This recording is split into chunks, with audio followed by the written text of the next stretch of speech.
ఇప్పుడు కూటమి ప్రభుత్వం వచ్చిన తర్వాత మళ్ళీ ఆలయాల్ని అన్ని ఆలయాలని కొంచెం వాటి పవిత్రతను పెంచడానికి రకరకాల చర్యలు తీసుకుంటారు. పవన్ కళ్యాణ్ లాంటి వ్యక్తి అయితే సనాతన ధర్మం గురించి పబ్లిక్లోనే మాట్లాడుతూ ఉన్నాడు, సనాతన ధర్మాన్ని సపోర్ట్ చేస్తూ ఉన్నాడు. మీకు చంద్రబాబు నాయుడు అయితే ఆయన ఈ టెంపుల్కి సంబంధించి వాటి పవిత్రతను ఒకవైపు కాపాడుతూ ఇంకొక వైపు ఈ టెంపుల్ టూరిజాన్ని డెవలప్ చేయడానికి ఆయన అన్ని చర్యలు తీసుకుంటూ ఉన్నాడు.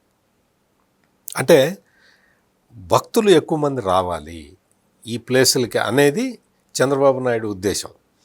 భక్తులు ఎక్కువ మంది రావాలి అంటే తగిన సౌకర్యాలు కల్పించాలి.